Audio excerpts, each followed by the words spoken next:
justicia y ley. Tierras, agua, justicia y ley. Paz de la población de tiempo, paz. Fueron los ideales de la revolución. En los altares de la patria Zapata, con la bandera agrarista en su poder. Mi primera película fue Los Últimos Zapatistas, el primer largometraje documental que dura 70 minutos. Tuve la iluminada idea, cuando estaba yo viviendo en Suiza, cuando surge el levantamiento armado popular del EZLN en Chiapas. Yo estaba allá, me llega esa noticia, me llega el fervor ya viajando por el océano que se esparció por toda Europa, y yo digo, caramba, pues si yo soy de Morelos, yo inclusive de niño tuve la oportunidad de conocer a algunos veteranos zapatistas, porque mi papá se dedicaba a la venta de muebles. Recorríamos a veces con una camioneta algunos pueblos entregando muebles, y cómo es posible que no haya esa mirada hacia atrás. ¿De dónde surge este movimiento armado indígena en Chiapas? Pues de la lucha del general Zapata. Yo, como nací en Morelos, sentí el compromiso de ir y rescatar ese último testimonio. Entonces, cuando regresé, yo aquí, la verdad, la gente no me conocía, las instituciones tampoco, y logré que la UAM, el departamento de producción, me prestara una cámara, y empecé a filmar los testimonios de los veteranos zapatistas.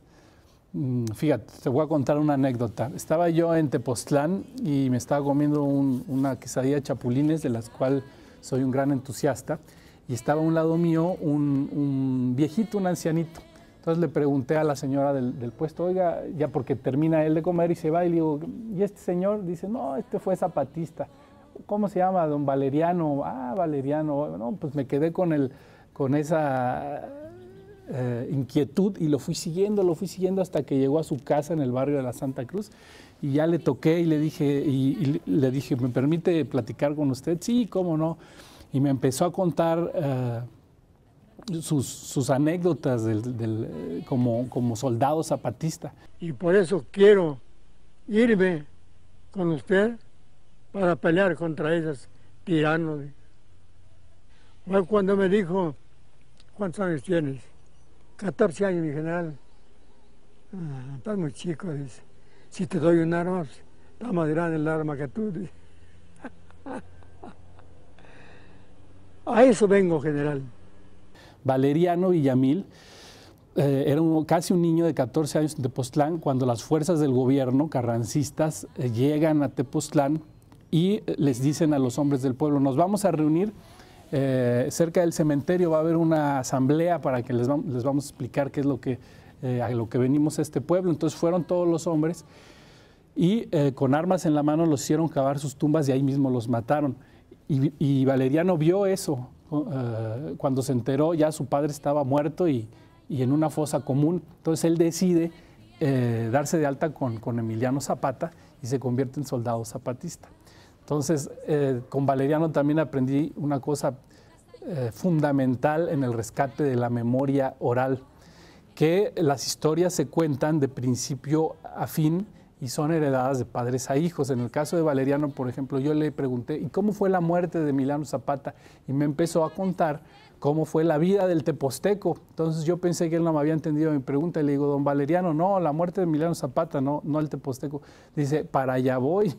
Dice, para entender la muerte de Zapata hay que entender la vida del teposteco, porque esa memoria oral va haciendo que los héroes vayan adquiriendo los valores fundamentales de otros héroes culturales del pasado, y esa historia de larga duración se vaya convirtiendo en una historia de resistencia, que es una sola pieza, ¿no? La historia por la liberación de México. Entonces, cuando uno captura un testimonio de memoria oral, tiene uno que estar preparado con bastante pietaje o con bastante cassette para poder filmar un testimonio de esos.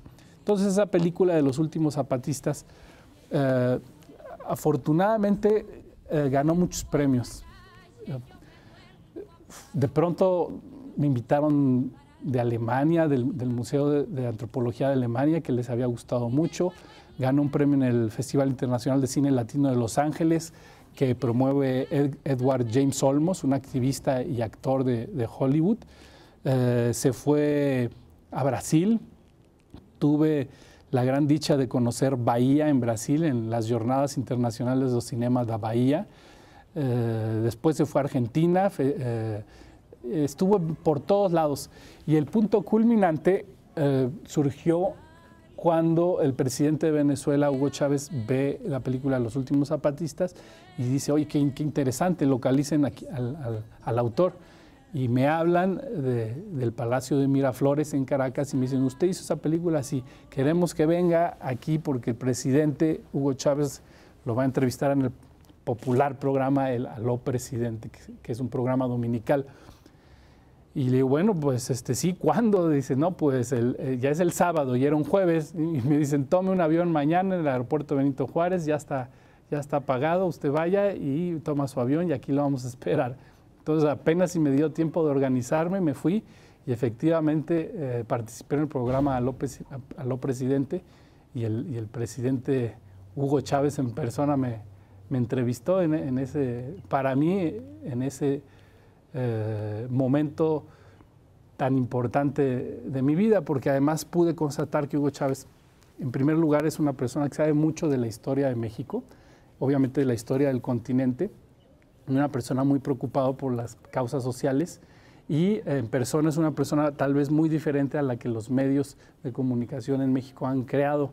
Y desde ese momento, obviamente, yo me considero un bolivariano, ¿no?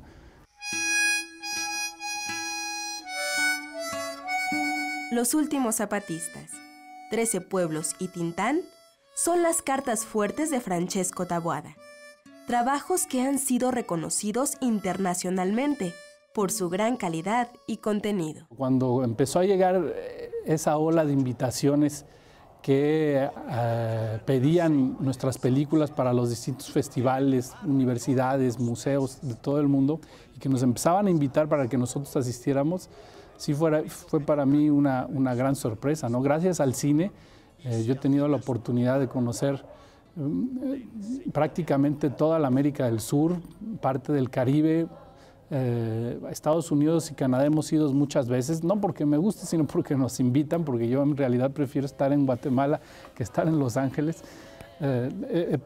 Hicimos una gira hermosísima con don Saúl Roque, el líder de los 13 pueblos, por Italia. Fuimos invitados y pagados por una organización que se llama Yaku, de italianos, que nos invitaron para presentar la película de los 13 pueblos y hablar del sistema comunitario de agua potable tal y como se gesta en Sosocotla.